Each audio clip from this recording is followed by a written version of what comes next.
Sa ating mga kababayan, magandang gabi sa inyong lahat. Noong nawala ako ng ilang araw, talagang sinadya ko yun. Ganun ako eh.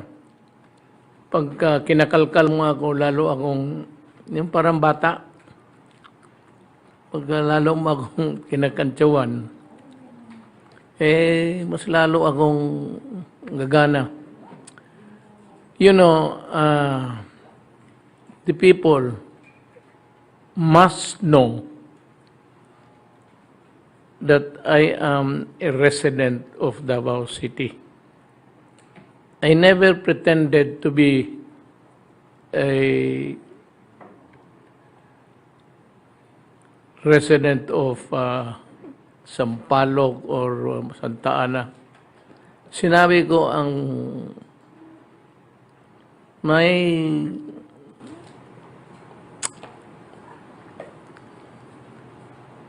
residence is the city of Davao. And if I want to go home there on reasonable basis, I can, because that is my home. And if I want to be unreasonable about it, talagang tawag sa Bisaya, gara-gara, pangkantsaw, ginagawa ko rin yan. Total naman yung pamasahe ko, hindi naman sa gobyerno. So I go home just to be there and come back the following day. But I miss the my daughter's birthday. Talagang hindi ako nakapunta doon because nagpipirma ako doong series of yung sa agriculture. Pinag-aralan ko, binabasa ko habang nagsasalita na dito. I was really working on the papers, trying to find out if it's not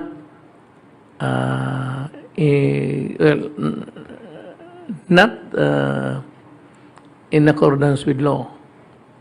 It must be lawful, and we have to intrude into so many things. But in times of crisis, we are just about really ready to embark on something that can help the people, especially on the food issue. Hindi na mawala yung iba, wag lang yung food. And so now we have so many things. May basahin lang ako kay sa Instagram. This is what you would call Instagram. Namarunong nito. Kaya niyang mag-jogging. Kaya niyang mag-golf kahit gabi na. Kahit niyang mag-motorsiklo sa loob ng Malacañang. Bakit? I'm reading this because Mon is my friend. Kinakantsawan ko lang rin. Bakit hindi kaya ang ating presidente na humanap ng tambayan ng national television para maalis na ang agam-agam sa mamamayan sa kanyang kalusugan? Well, Mon, you've been my friend for a long time. You know that magkasabay lang tayo. Nag-abot pa tayo sa Ateneo de Davao noon. Magabulan lang tayo ng edad. Na kung sabihin mo may sakit ako, may sakit ako. Pero kung sabihin mo may sakit ako ngayon, that would prevent me from exercising the powers of the presidency. Wala ho. Kaya ako nagkakaswing ng golf, tapos nagmumotor,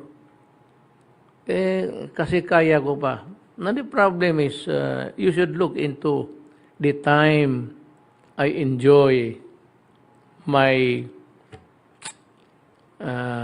hobbies.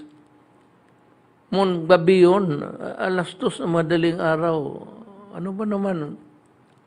Hindi, sa araw makita mo ako nag-golf. Sabi ko, lalo na ito si Dilima. Sinasabi na nag-golf kasi may problema. Eh kung mag-golf naman ako ng gabi, hating gabi, eh, umaalma na naman. Bakit ako nag-golf? Anak ng puta. Saan pa? Kailan pa ba ako? You want me to, if you want me to die early, you must pray harder. Actually, what you intend or what you would like to happen is to see me go. You want me to go and you're praying for that. Tawag niyan sa Bisaya. Sa Tagalog ko dito, nakalimutan ko na yung mga Bisaya. Manungo. Yung manungo is mamatay ka sana. Yan ang sa Bisaya, manungo. Ngayon, kindly take a look backwards. Ilan na sa inyo nagkasakit at ilan na sa iyo ang malapit ng mamatay? Hindi naman kayo. So inyo kayo, hindi kayo, pero yung mga tao na inaano ninyo, inuudyok ninyong mabuhay, ang maging presidente pa, well, yun ang nakakasakit na ibig sabihin parang delikadong mamatay. Eh ako,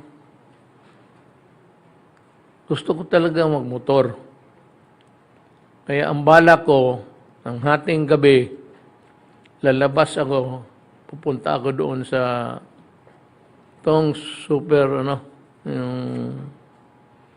ginawa nila na bago ni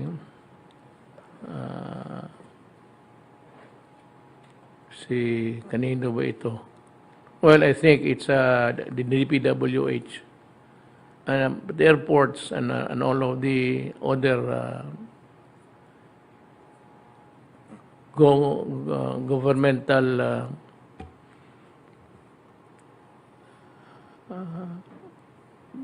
multiplications there kay Tugadi yan. Gusto ko magmotor, kustal gabi naman. Kailangan lang ako ng dalawang pulis sa likod ko para walang mag-overtake, at maiwasan. That's all I need.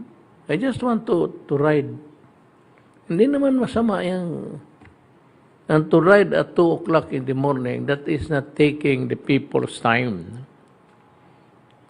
Ako, I've told you that I am good 1 o'clock downwards towards yan man. Alam ko, ginakantsawan ako ni Montoro po nito. I cannot be, sabihin mo na itong isa, nasaan ang presidente? You know, baka patay na. Sabihin ko sana na, nandito lang ako sa Malacanang, natutulog ako, mag-isa. Ikaw, sino ang kasama mo sa kama? Ikaw ba ang may-ari niyan? You know, it takes two to tango. Pag binabastos ninyo ako, hindi mabastosin ko rin kayo. Kaya kay Dilima. Tama yan sa iyo. Magtiis ka, putang ina mo. Binastos mo ang Pilipinas ng druga dyan mismo sa National Penitentiary. Ngayon, sige kayaw-yaw dyan kung ano-anong pinagsasabi mo na hindi ko kaya. Bakit? Ikaw ba ang nag-elect sa akin? Did you elect me as president? I got my votes, substantial one, to make me a credible president. 6 million yan. Ikaw, nahuli ka because in your mad desire to be president, you were asking money from everybody. Yan ang nakahirap sa iyo. Hindi lang na you know, there's a saying that, you can have your dreams, but it's always God who disposes everything. Kalimutan mo siguro ang Diyos dyan, basta sa damgo, anong tawag ng damgo, kakaano mo, titingnan mo lang kung walang, tatagal kaya ako, ito prangkahan tayo, tatagal kaya ako dito sa ng pwesto na ito kung inutil ako? Would the military allow me to govern ganon? Palampang pamalakad mo, wala kang ginawa.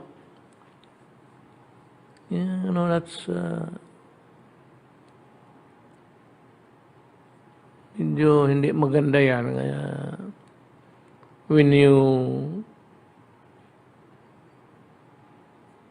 pretend to glee,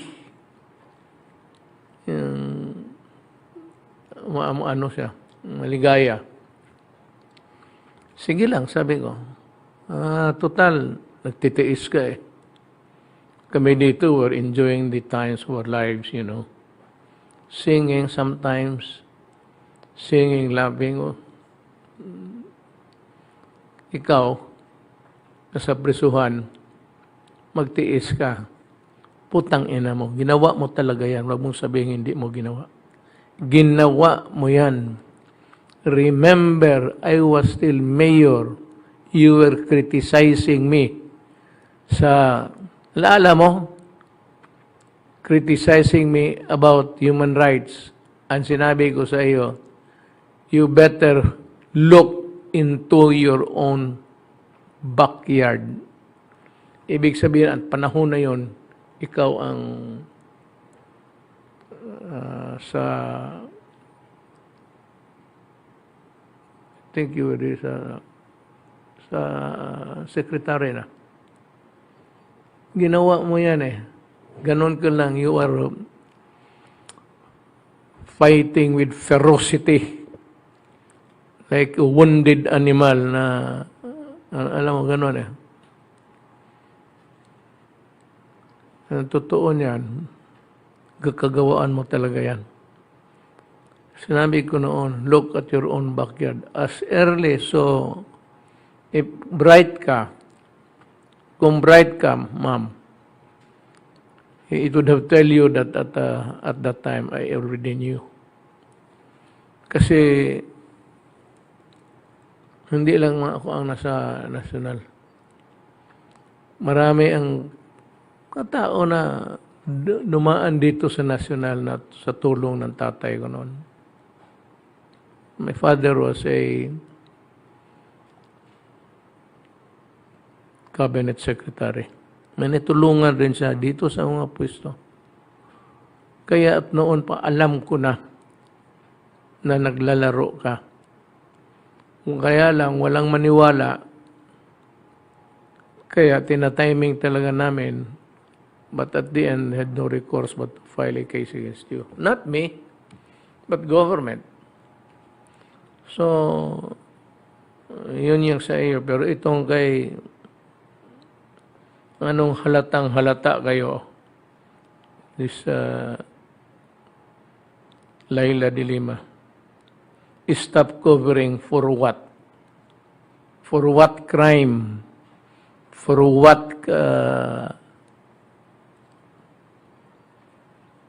ang pinasukan mo pa ang yung makakasira ng bayan natin. Actually, it is not enough na okay na sa akin na mano ka. You can be freed for all I care. But people know that you are a bitch. That's what you are. Matapang pa magsalita, kanang mo sino yung may kasalanan. Kung magsalita, kami pa yung nagtatrabaho.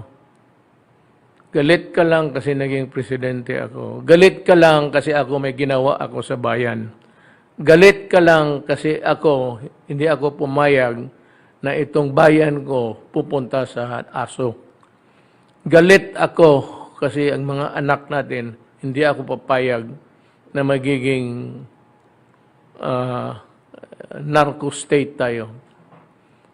Galit ako dahil kung wala akong ginawa, we would have been a narco politic state.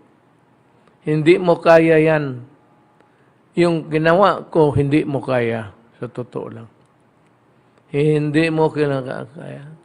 Naghahanap ka lang ng issue. Well, anyway, enough of you. Meron ditong well, I'm sure you have the report, Secretary Duque. But before that, let me give you a predicate of what has been discussed. Kasi yung ibang mga pamilya na frontliners, sila mismo daw, well of course, totoo, na if they go home to their families, itong mga trabahante na ito, whether it be the husband, the wife, or a daughter or a son, nurse, doctor, or what, when they go home to the house where nakatira yung mga taong iba na, and invariably, they are saying that they are afraid that eventually the COVID would catch up with them. So magandang sagot mo din yun na titignan natin and we will see. Anyway, God willing, itong vaccines na tinatrabaho ni Secretary Galvez, baka may dadating na. At kung dadating na, we can always reconfigure. Kami okay na ako. Baski kami yung ako magwe-wave ako. Magwe-wave ako. Because 70 above. Alam mo, 70 above, ano mang makuha mo, magsige ka, dream of what? Living until kingdom come. Ako, mag-wave ako. Kung sino yung may gusto sa slot ko, ibigay ko. Wala akong masyado sa I am that fatalistic actually. I've always been na kung panahon ko na either it's COVID or Ebola or whatever disgrasya. Wala ako masyadong dyan sa illusions about life and death. If anyone wants to have it, they can have it. We are not in the priority anyway kasi above ang unahin natin yung mabubuhay pa. Well, come to think of it actually. Ang unahin natin yung medyo pag nabigyan ng vaccine, there's a chance that he would live and live productively. Iyon naman ang aking pangsagot doon sa na kami nga, mag-wave kami. Total, kami yung mga bracket na few of us only are there in government working. Most of the senior citizens are no longer that productive. Pera na lang yung na-elect itong mga na naging congressman, senador. Kasi may trabaho talaga yan. Pero after this, wala na akong nothing to look forward to. Maybe spend a little bit time with the family than time to go. Wala na kami masyadong maibigay sa ating bayan. Sa edad namin, kung hindi kami na-elect, baka talagang gano'n na nga. So, ang gusto kong sagot, baka may sagot ka dyan na Secretary Doge. Go ahead. Yung pong tinanong niyo, Mr. President, magandang gabi po, sir, at sa akin po mga kapwa kalihim at lahat po ng naka-Zoom. Tama po kayo, Mr. President, yung ating po mga healthcare workers ay binabantayan po natin sila at ang mga ospital ay every 2 weeks ay tinetest po sila para nang sa ganon ay malaman kung sila po ba ay positive at kung may sintomas din sila, kaagaran naman pong sila ay ina-isolate or kung positive sila at meron pong exposure pero walang symptoms, kina-quarantine po sila. So, ito naman po ang regular na pangangalaga na ginagawa po sa atin mga healthcare workers dahil tama po kayo, Mr. President, ay kung hindi gagawin ito, makakapanghawa po sila sa kanila po mga kapamilya sa bahay. Kaya ngayon po, inatasan po natin ang mga ospital natin na mag-reserba ng mga hotel rooms, mag-reserba po ng mga lugar na doon po ang paglalagyan ng ating po mga doktor or mga nurses na sila po ay nagkaroon ng sintomas at nagkaroon po ng kumpirmasyon na positive for COVID-19. So ito po naman pong mga ginagawa na ito nung nakaraang taon pa ho, naging policy na po natin ito sa mga ospital. You know, let us talk about government power. You know, itong pinasok ko na nag-declare ako ng national emergency, health issue. It includes everything that is connected with it. Basta health issue. You cannot just say hanggang dyan ka lang. Government can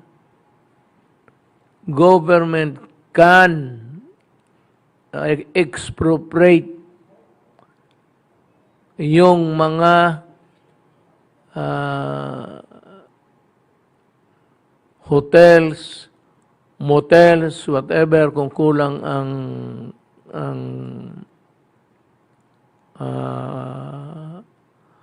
mga halfway houses natin, yung naghihintay. So, we kind of have the power. The government has the power to just expropriate. Puntahan na lang, sabihin gagamitin.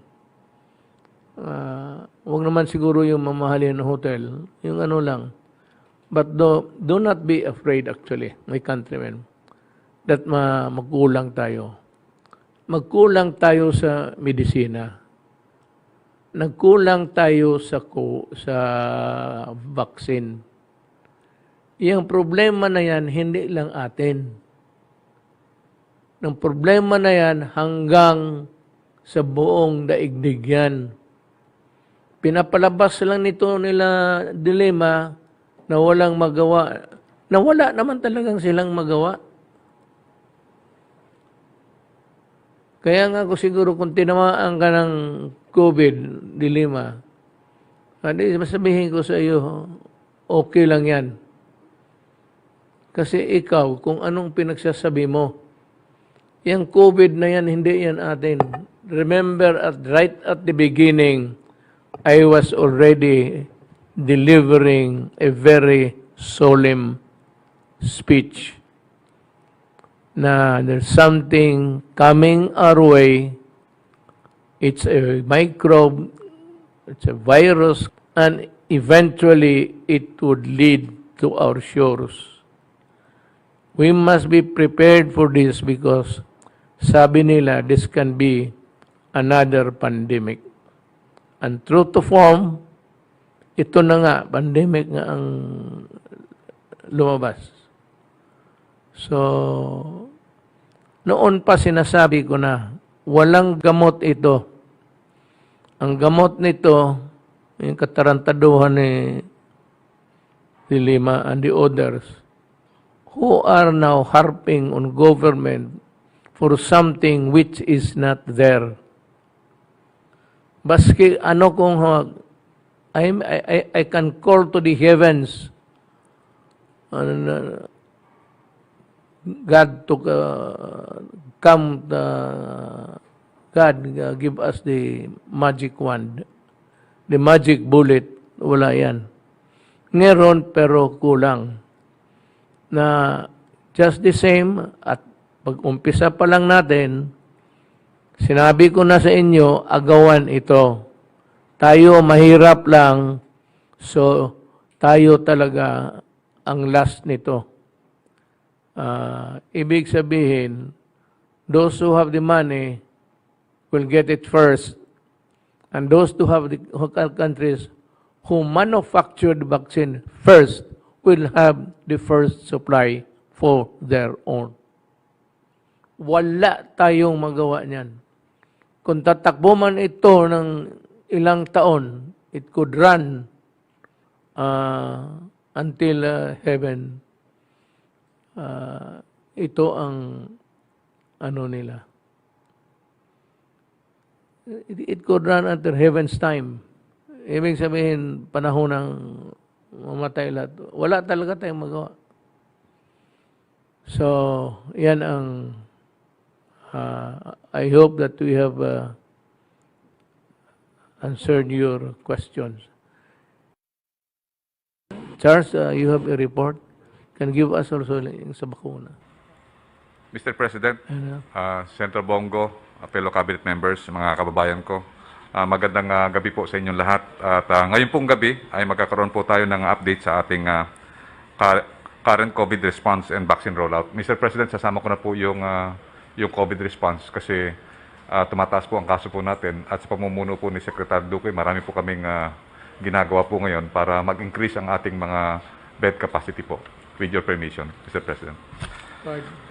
Next slide, please. Next slide, please.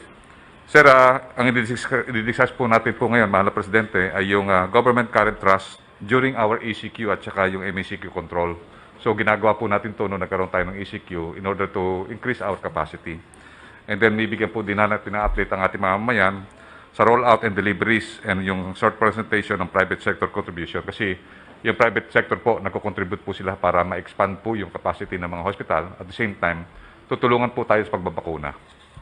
Next slide, please. Sir, Mr. President, nagpapasalamat po ang mga ospital at saka po yung private at saka mga LGUs, private at saka public hospital dahil kasi po first time po na nangyari na napakalaking babayaran po ng PhilHealth na more or less 10 billion. Sir, maraming salamat po at kinausap niyo po si President Atty. Giran. At tuwan-tuwa po ang NCR Plus at saka po si Senator Bongo, si Secretary Duque at saka si Almidea po ay talagang yung instruction niyo po na talagang magkaroon po ng collective decision sa pagano po ng PhilHealth ay napakaganda po dahil kasi po yung pagbayad po ng PhilHealth ng more or less 9.577 billion for NCR Region 4 at saka Region 3 ay nangako po sila na mag-expand po sila ng kanilang mga ICU beds. At nangako po sila na mag-expand sila ng 164 po na ICU beds at mag-open po sila ng mga additional wards and beds na humigit kumulang po na 1,157 beds for moderate and severe. And then also, sinasabi nga po nila, nagkaroon po ng halos nung mga weekends at saka nung last week, tuloy-tuloy po yung meeting ni Secretary Duque at saka Secretary Binz at saka nila ES at saka nila Senator Bongo sa mga hospital owners at talagang nagpapasalamat po sila sa inyo, mahal na Presidente, dahil kasi talagang ang laki po na tulong kasi they are bleeding and ang laki po ng ang laki pong tulong sa resources po noon. More or less 60% po ng kanilang mga valid claims ay mabibigay na po sa kanila. Ang tagal po nilang inintay po yung last year tsaka pakaan po ngayon. Kaya tuwan-tuwa po sila nung maibibigay na po yung mga cheque para po sa kanila. And then makapag-hire na rin po sila ng mga additional staff. Next slide please. At saka ang ating mga NCR LGUs, kasama rin po sila na nabibiyayaan dahil kasi po yung mga tinatawag natin mga LGU hospitals ay nabigyan din po ng mabibigyan din po ng PhilHealth. At ito po ay nangako rin po sila na yung mga city ng Quezon City, Taguig, Caloocan, Manila, Pasay, Valenzuela, San Juan, Navotas, Parañaque at Makati have initially committed na magkakaroon po sila ng additional 30 ICU beds para sa ating mga critical patients. And also additional 1,350 regular COVID beds for moderate, mild, and asymptomatic. Next slide, please. Yun po, yung sa expansion po na yun, ay talagang, kung titingnan po natin, nag-compute po kami nila Secretary Duque at saka DOH po, sir, kung ano po yung gagawin natin sa expansion. So kung titingnan po natin sa ngayon, may more than 100,000 na po tayong active case. And normally 2% po nun na severe at saka critical. So we will be needing 2,000 beds for severe and critical. Sa ngayon po, ang current inventory po natin ay 1,395 ICU beds. So nangangailangan pa po tayo ng total na 605 ICU beds. So ito po yung pangangailangan po natin. At talaga pong sinususugan po ni Secretary Duque na sila Secretary Villar, Secretary Vince, at saka yung ating mga DPWH ay talagang ini-increase ang capacity po natin. May I interrupt? Allow me to interrupt. Ito ang mga the purchase of beds,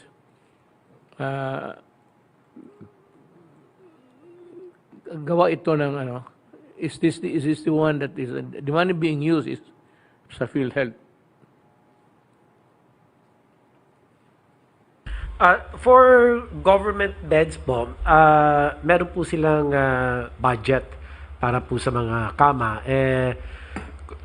Ito naman pong bayad ng PhilHealth nakakatulong to augment kung may mga kailangan lang pong mga expansion plan at halimbawa ito pong pagdagdag ng mga ICU beds ng mga private hospitals and the LGU hospitals ay pwede naman po nilang gamitin yung reimbursements from PhilHealth.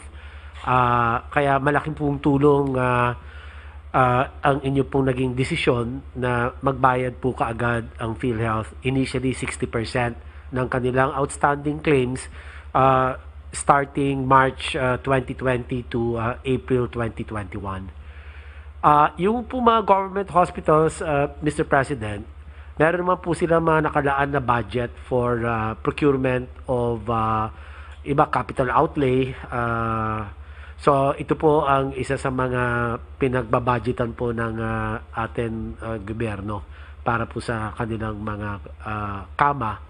Pero kung halimbawa nagkaroon nga ng ganitong state of public health emergency na kinakailangan palawigin ang capacity, ay pwede naman po nilang magamit yung PhilHealth reimbursements. Salamat po, Mr. President. Let me dwell on something that's always bugging government officials. Kayong secretary. You know, sabi ko, ito dito sa PhilHealth kasi because I could sense the hesitancy si maggastos. At tinatanong ko lang kung bakit kasi he's just being too careful maybe prudent. Sabi ko, look, if that is what your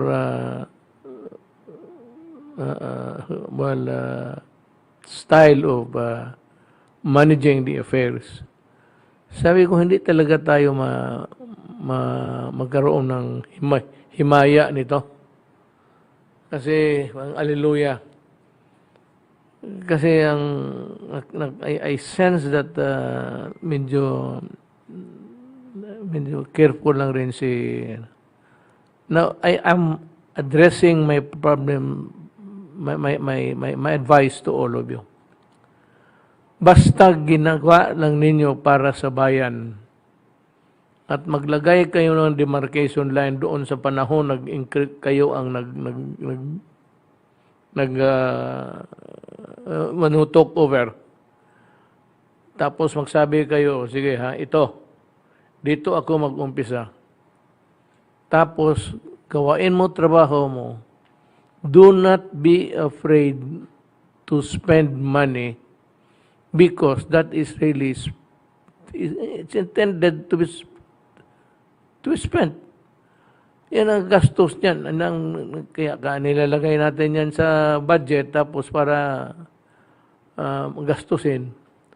Huwag kayong matakot maggastos.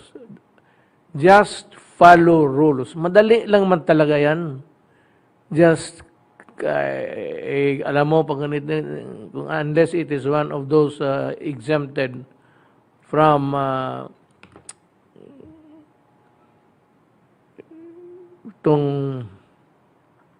exempted from the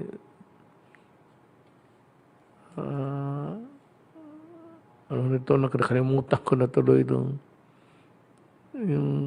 you buy without bidding.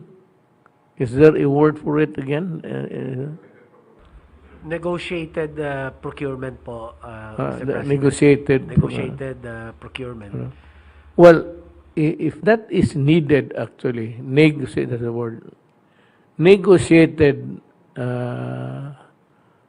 sale, and if it is really good, masabi ninyo, you justify it the moment sa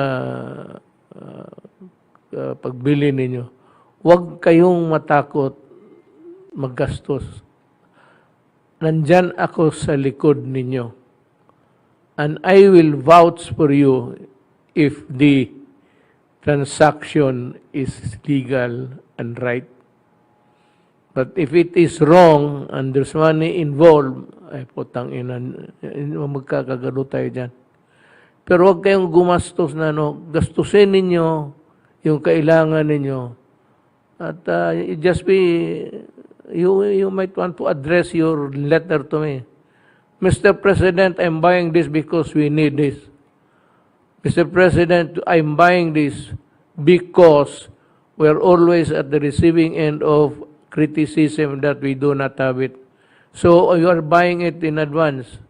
Kung bakit na in advance, wag nyo tayo, hindi ako maghintay ng another round of criticism that you do not have the.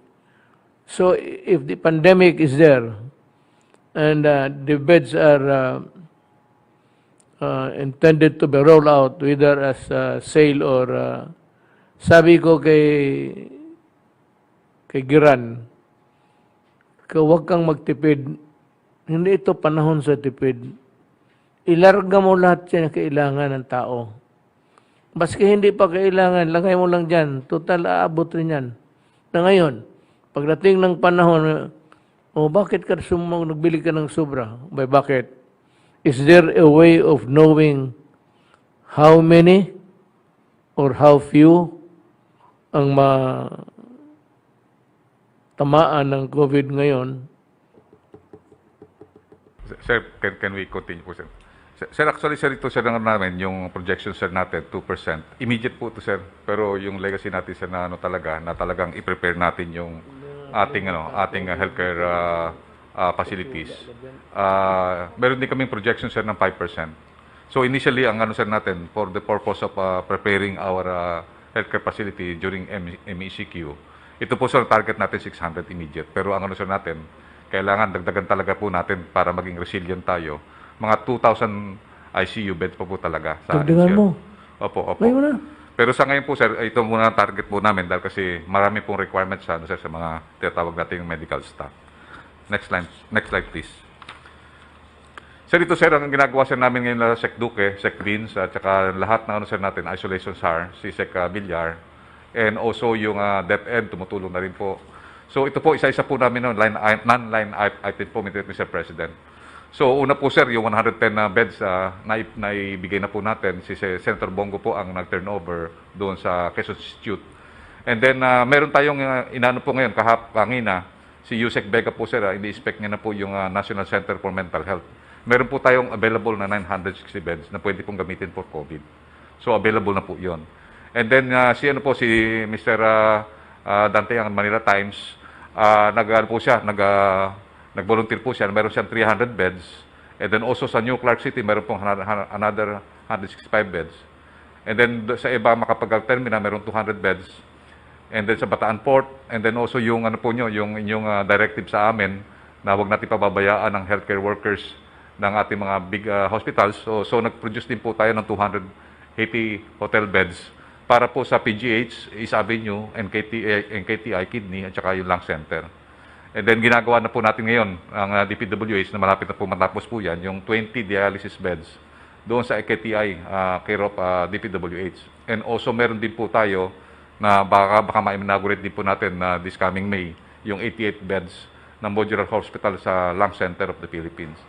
So total po, meron po tayong magkakaroon po tayo ng 1,178 moderate severe beds and meron po tayong 1,045 for mild and asymptomatic. Next slide, please. Sandali.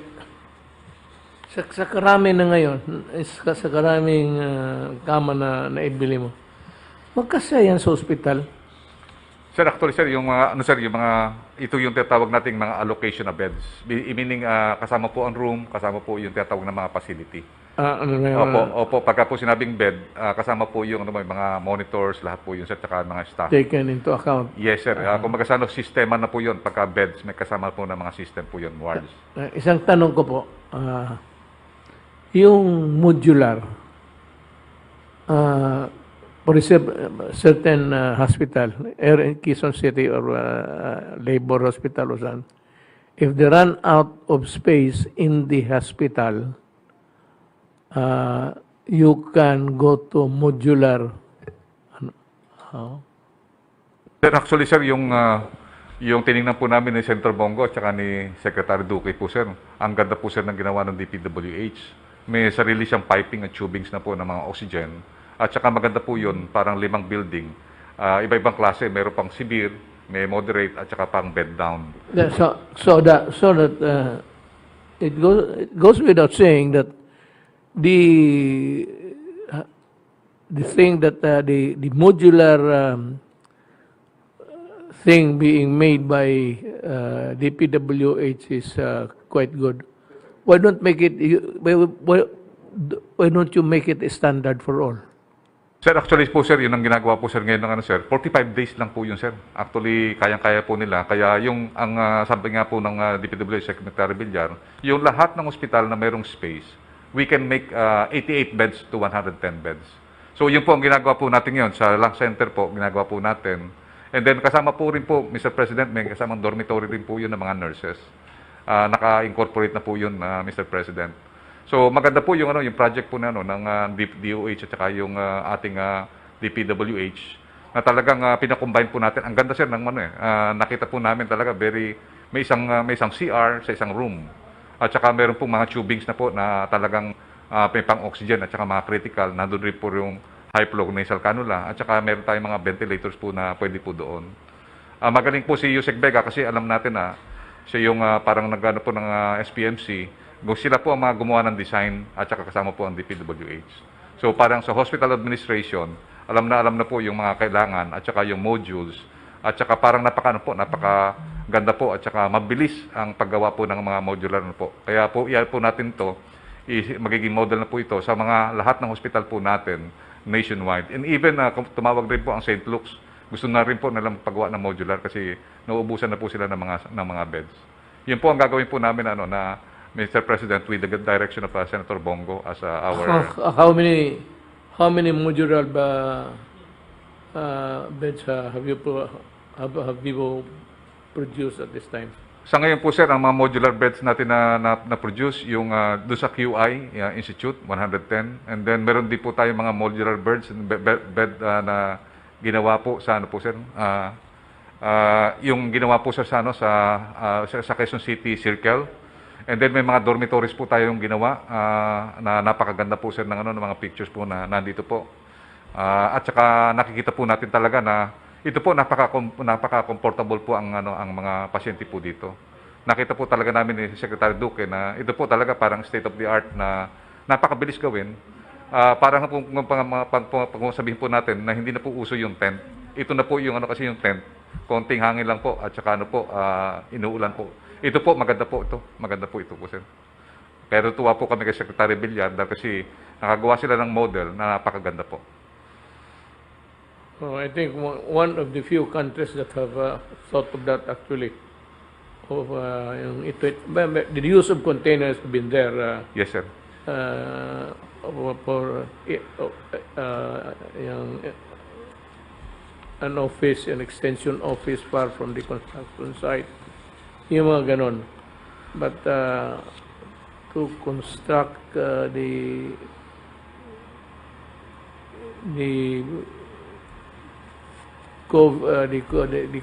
COVID beds from yung ano natin, medyo maganda ang labas niyan.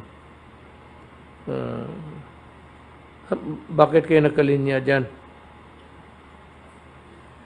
Balik kayo sa ano. What are you doing? Sir, yung programa, sir, nung binuksan natin yung mga modular hospital sa Quezon Institute, Mr. President. So, yun lang po. I was interested yung nakalinya kayo. Opo, sir. Pakita mo nga. Opo, pakita yung picture. Sir, actually, sir, ginagamit na po ngayon, tumawag po yung lock center. Tinatransfer na po sila ng mga patient po doon. Kasi pwede pong i-transfer yung sa kidney, pwede pong sa ibang mga hospital malalapit po sa Isa Avenue. So, pwede pong gamitin po yun.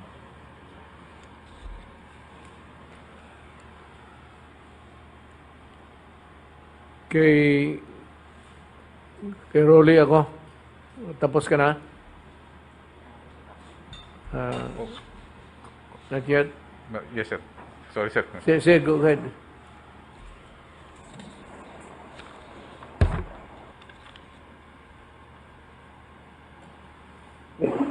Mr. President, Yes.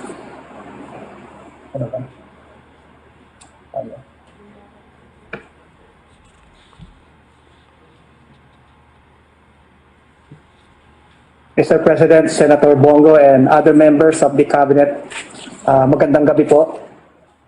With your permission, pwede pong ilabas po yung slide presentation ko. Go ahead.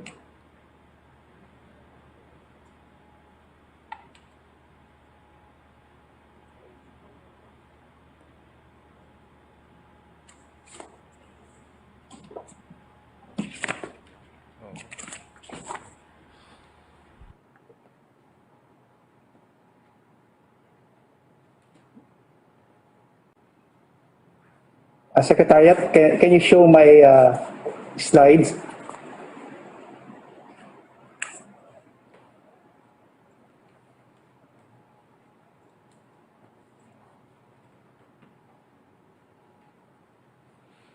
Well, if your talk does not need a graphic, you just Yeah, Mr. President. go ahead and Very short lang po itong briefing ko, Mr. President. Before I proceed, nung mag-start po, before po mag-roll out ang special assistance payout, naggawa po tayo ng joint memorandum circular that stipulates the responsibilities, accountabilities ng ating pong mga LGU, at the same time, yung duties po ng mga other agencies. And this was signed by the Secretary of National Defense, the officer in charge of the Department of Interior and Local Governments, and yours truly. So ito po ang guidelines na to. It shows the implementation. At the same time, the check and balance for the local government units during the implementation. So next slide, please. So ito po, Mr. President, ito po yung target individuals based on NEDA projection, which is 22.9 million. And the DBM allocated 22.9 billion for the targeted individuals. Next slide, please. Ang start po ng rollout is on April 6. Ibig sabihin po nito, lahat po ng mga LGUs under the NCR Plus areas ay simultaneously conducted the rollout at as of April 11, based na rin po ito sa data ng ating DILG, ang actual beneficiaries paid is 1,757,281. Amount disbursed is 1,757,281,000. So 8%, Mr. President po ang amount disbursed. Makikita po natin dito, talagang meron pong slow start ng rollout, pero as experience last year na talagang start po talaga mabagal, pero after 4 to 5 days doon na po nag-start yung mabilisang pag-distribute ng special assistance. Next slide. So, other than the special assistance, ito naman po yung mga status of the DSWD regular programs. Next slide. So, meron po tayo yung assistance to individuals in crisis situation. Tuloy-tuloy po ito. Not only in the NCR Plus, but nationwide. Ito yung mga victims also ng mga sunog, other calamities. Ang number of clients po na naserbisyuhan sa NCR Plus is 7,351 with amount disbursed of 47.2 million pesos, Mr. President. Next slide. Sa family food packs naman po, ang ginagawa po natin dito ay we provide augmentation sa ating mga local government units requesting for additional family food packs. Sa NCR Plus, 26,363 family food packs that were already augmented and given to the local government units for their constituents in the amount of 14.4 million pesos. Next slide, please. Status of standby funds and stockpile. Ang standby funds po natin, kasama po yung nandito sa central office, we have an amount of 526.9 million intended for the NCR Plus areas, at the same time in other regions. Dito rin po natin kinukuha yung quick response fund, and kaya po kung sakaling pumutok po yung taal, which is showing signs of eruption, ay dito rin po natin kukunin yung budget to assist yung mga affected individuals and families. With regard to the family food packs, in the NCR Plus area, we have stockpiles of 99,317 and the amount of 54.4 million. Ito pong family food packs natin, tuloy-tuloy po ang repacking natin dito. Ang guidance ko po sa ating warehouses na pag mayroong mga LGU na nanghihingi, immediately we provide them with the family food packs. Ngayon lang po nagkaroon lang limitation sa repacking kasi po in-observe din po yung health protocols. In a normal situation, pwede po tayong mag-repack ng 50,000. But considering with the ECQ or MECQ right now, nalilimit lang po tayo sa 20,000 family food packs per day. Next slide. So, Mr. President, dyan po nagtatapos ang aking presentation as what the DILG, DND, and the DSWD are doing. Talagang minomonitor po natin yung distribution. In fact, daily, nagbibigay po ng schedule ang ating mga LGU at meron po tayong mga representative coming from the DILG, PNP, AFP, DSWD, just to ensure, Mr. President, na talagang walang makitang irregularities or anomalies sa distribution ng special assistant, Mr. President. Salamat po. Yung isa sa lang sana ang tanong ko sa iyo was the last time we talked, I asked you to establish the safeguards of the distribution of the itong tulong. There's a term for it. yung bagong tulong na binibigay ng mga local government units. Have you made some whatever ma-check ninyo kung Yeah. Yes, Mr. President. Actually, meron pong ni-require ang ating DILG to set up the Joint Monitoring and Inspection Committee for every LGU. Composed po ito ng DILG, meron din pong PNP, DSWD, and even mga prosecutor. No? So, ang purpose po niyan, tinitignan nila kung paano yung pagbibigay ng ayuda ng ating mga LGU. Ang pinaka-importante po dito ay ni-require din po ng ating DILG na mag-set up ng grievance and appeals committee for every LGU and even sa level po ng barangay. So, ibig sabihin, kapag meron pong mga complainant, immediately pupunta po sila sa grievance and appeals desk or even help desk at doon nila sinasabi kanilang problema.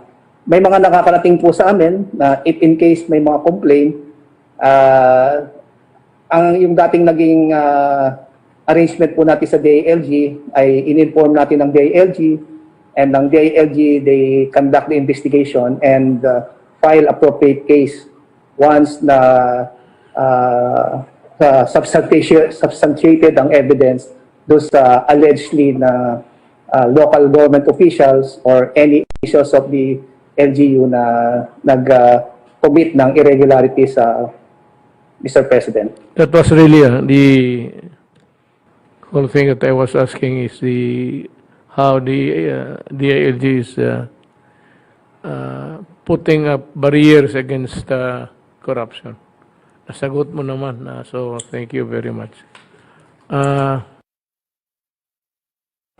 Nakita ko si Sinas. Muna ka. Sige, sir. Sige po, sir. Good evening, Mr. President, Mayor Rodrigo Duterte, to the cabinet secretaries, head of agencies, and fellow workers of the government. Good evening po. These are the sequence of my presentations. It will cover the interventions of the PNP, result of enforcement and implementation of the enhanced community quarantine, and the transition from ECQ to MECQ, and the PNP situation updates. Next slide po. Next, sir. Mr. President, please allow me to present to you the PNP's actions on ECQ in the area of NCR plus bubble area. Next slide, sir. Next. AITF Resolution number 6106-A has placed NCR, Bulacan, Laguna, Cavite, and Rizal under ECQ from March 29 to April 11, 2021. Now, starting April 12 to April 30, 2021, we are now on MECQ. As an offshoot, the PNP has established a total of 71 quarantine control points or QCPs around the NCR Plus with personnel complement of 973 from the 3 police regional offices in the area affected. Personnel deployed to QCPs ensure that only APOR are given access to and from a certain area to address the surge of COVID-19 infection. Next slide. Pakibalik po. Pakibalik muna, sir. Internal law enforcement checkpoints were also established in the NCR Plus area to conduct law enforcement operation in relation to the implementation of the ECQ and MECQ now. A total of 189 checkpoints were established with a total of 1,736 personnel deployed daily to pursue this mission. Next slide.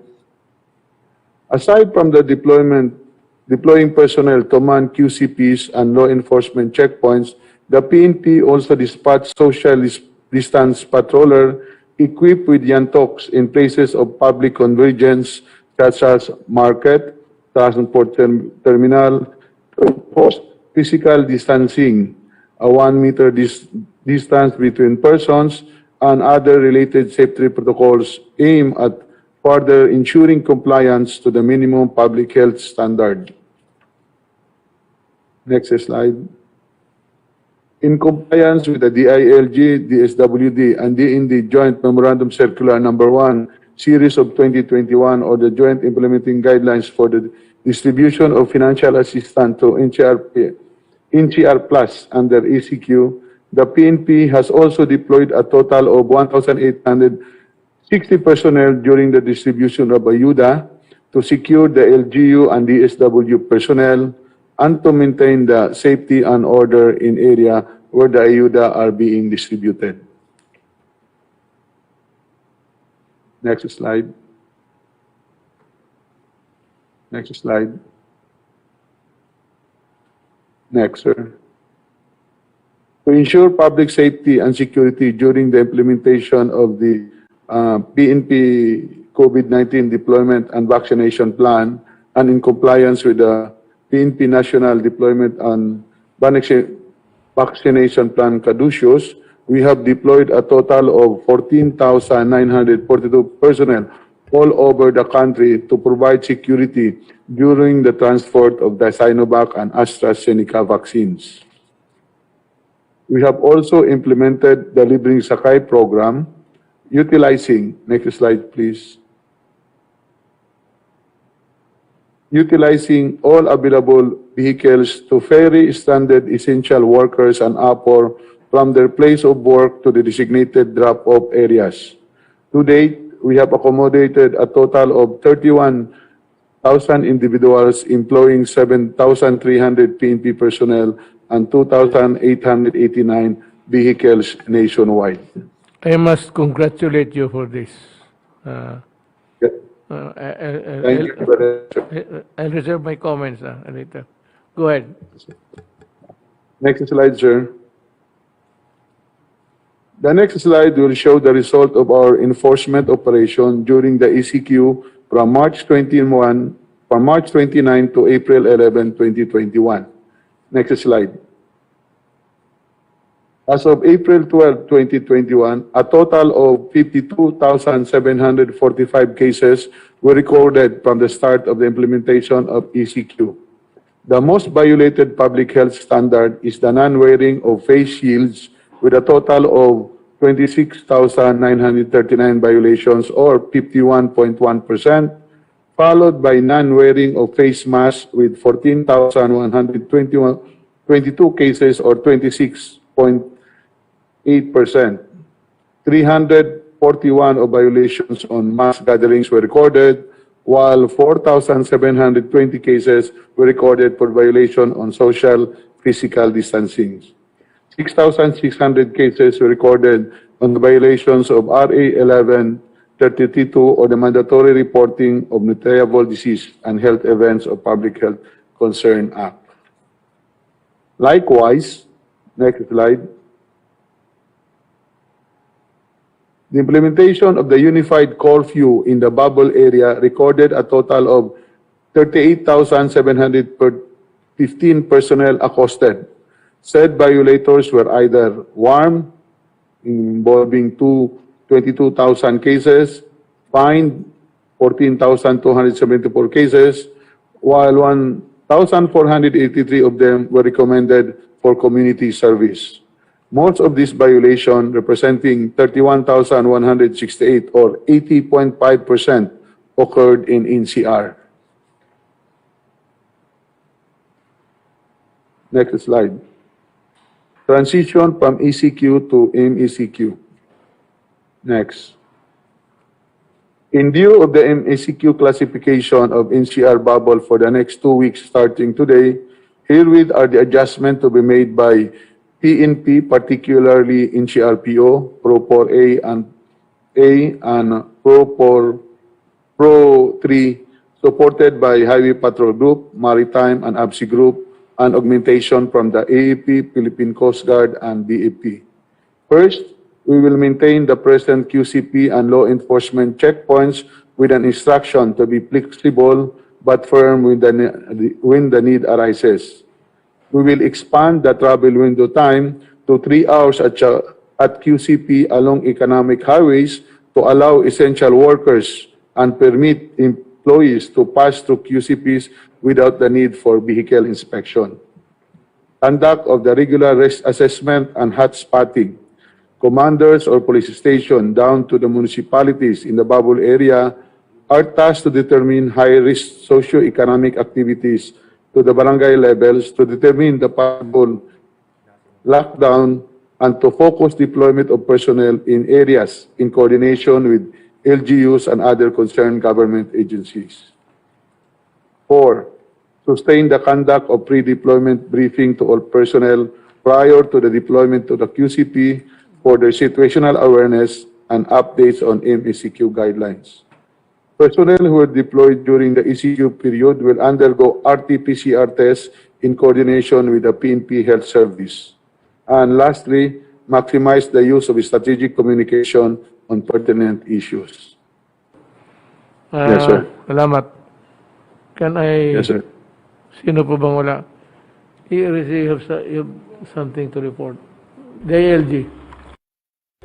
Thank you very much, Mr. President, and good evening to everyone. I will be giving updates on COVID-19 as far as the DILG tribe bureaus are concerned, plus the updates on local chief executives, as well as on contact tracing. I will be skipping the fourth one, which was reported already by Secretary Rolly Bautista, except that to add that we left it to the discretion of the mayors if they are going to give the ayuda in kind or in cash. But so far, per our monitoring, there is only one who opted to give it in kind, and that is in Calauan, Laguna, Mr. President. And then so far, there are no complaints that we are receiving, because it's very easy to monitor and account, since these are being given in cash at 1,000 per individual. Alam mo kasi yung ano, I also rely on the news as reported by the TV. Itong sa Double B, maraming nagreklamo na ano, so ask your field officers to try to make the rounds and investigate if these allegations are true. Sabi ko na nga, pero kung sabi mo nga as of now malinis, then I'll take it. But with an added caveat that continue to monitor and to your field officers kung wala naman akong ano nito ano. I do not have any reason to doubt the mayors, lalo na mga lalaki. Just the same, para hindi tayo mapasama dito sa television. Sige, may hindi sila binigyan, piso lang. Kung piso lang, grabe na yan. Yes, Mr. President. Standby lang siguro yun, pang tari-tari. All our other secretaries and assistant secretaries, as well our directors, ay sila po sir ang nag-monitor sa lahat ng LGUs. Umiikot po sila sir araw-araw.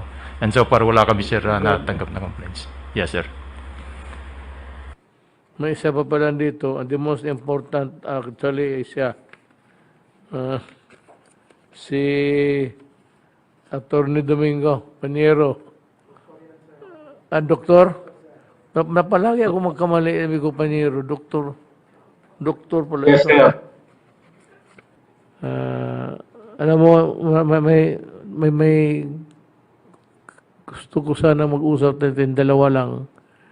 Pero okay na nga kung nandito na sa report mo. You can go ahead and do this. Yes, sir.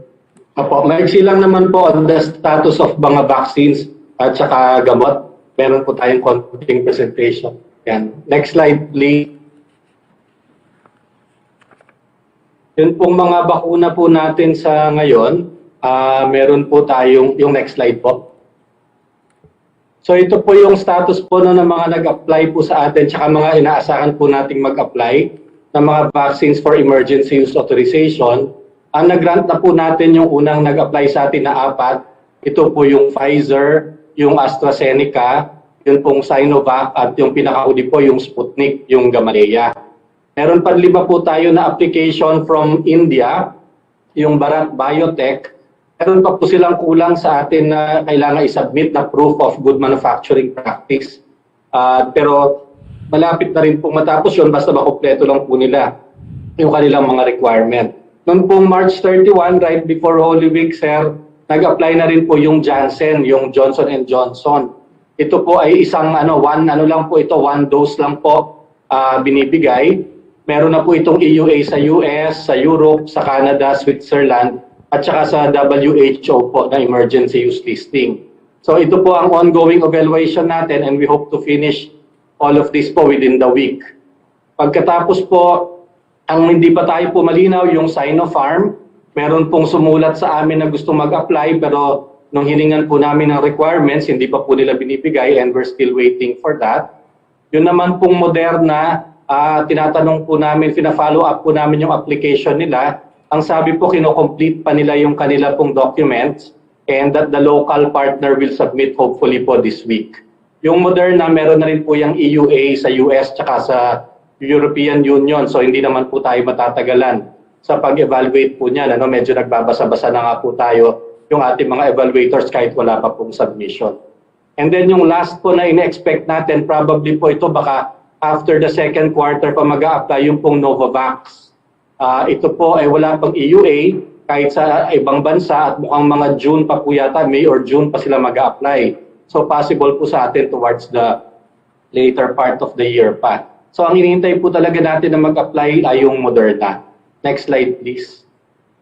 Sa mga gamot naman po, ang mga gamot na ginagamit ng ating mga espesyalista kontra po sa COVID-19, number 1 nga po yung Remdesivir. Tinanong po natin sa mga importer natin yung availability of stocks dahil last week po medyo nung nagka-surge, nagkahirapan po yung distribution sa hospitals and nagkahirapan po ng supplies. Pero nagdatingan na daw po yung kanilang mga supplies and they assure us that there's availability of stocks for at least 1 month. Pero tuloy-tuloy naman po ang import nila. At ang mga ospital kumukuha po ng compassionate special permit niyan galing po sa FDA para magamit sa mga pasyente nila. Pangalawa po yung Favipiravir or yung Avigan. Meron pong stock sa mga hospitals natin yan. Usually given po ito to mild to moderate na COVID. And meron din pong compassionate special permit. Kasi po itong mga gamot na ito, hindi pa po sila completely, fully registered dito sa Pilipinas. So they get a compassionate permit from the FDA para po ma-import nila. Yung pong tocilizumab, ito po ang talagang nagkaroon ng shortage, including up to this week. Because there's only one manufacturer and supplier for this drug. It's a patented drug.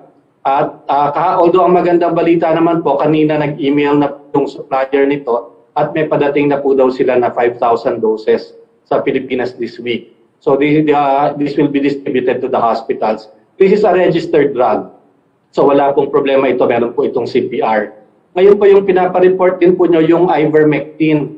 Yung ivermectin po sa ngayon, hindi pa po siya included sa treatment protocol po na sinusunod ng Department of Health at saka ng ating mga infectious disease specialist. Pero yun nga po, may mga nag-a-advocate nito. Kaya so far, nakatanggap na po kami ng last time, nireport ko po sa inyo, ang mga registered lang nito kasi ay mga gamot na yung ivermectin po na panghayop, walang pang tao. So ngayon naman po, as of last week, meron na pong 3 na kumpanya na nag-signify ng intention nila to register yung kanila pong produkto na ivermectin na pang tao at binigyan na po namin sila ng listahan ng requirements At basta naman po sila mag-submit, i-evaluate naman po agad ito ng FDA. And then, meron na rin pong isang nag-apply ng hospital ng compassionate special permit para magamit po nila sa mga pasyente nilang naka-admit following clinical trial protocols po that are ongoing overseas. So ito po ay na-approve na po natin at pinayagan na po natin. Next slide, please. Ngayon po, currently, ang registered po na ivermectin sa Pilipinas para pinapahid po sa balat ng tao at saka meron din pong for animal use, no, for veterinarians.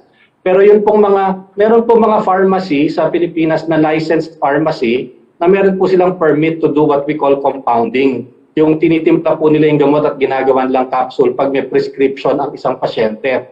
So meron po mga pasyente na may prescription ng ivermectin, pwede po silang pumunta sa compounding pharmacy and the compounding pharmacy can make the medicine for them. But this is of course per prescription. Kailangan po may reseta yung pasyente at saka individually.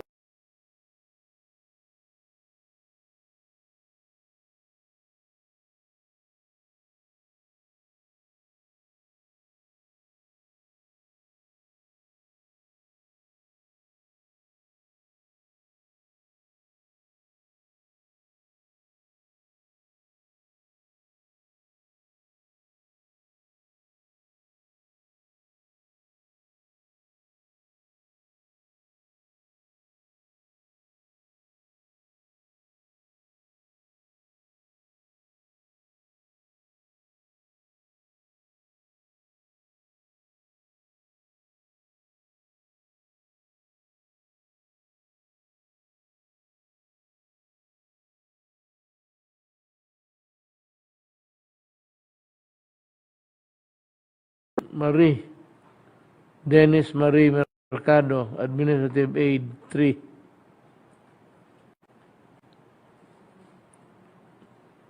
Grave misconduct, conduct prejudicial to the service.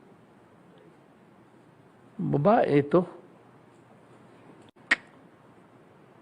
George Bariso, Prison Guard 2. Tested positive for drugs use. Dismissal from the service. Puro ito, taga-PDEA na may tama. Bakit na ganito? Well, anyway, yun lang ho. Ganun man ang payo namin sa inyo. The same, yung dumistansya ka sa mga tao na alam mo na may COVID o kaya yung hindi mo alam may COVID, mas lalo na gano'n ka ng mga distancing and the mask and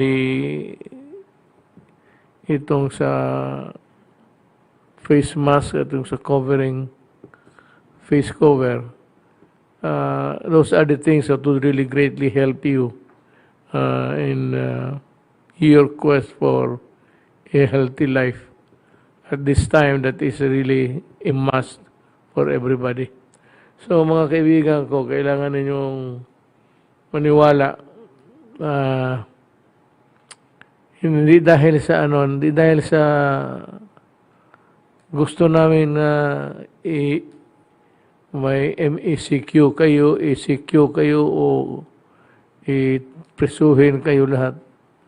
Much as we hate it actually, doing it, we have to because on our shoulders for the lap of the grave responsibility of seeing to it that the nation is safe. You would notice that halos lahat dito, hindi naman doktor pero may papel kaming dinadala sa aming trabaho. Maraming salamat sa inyong pagkikinig.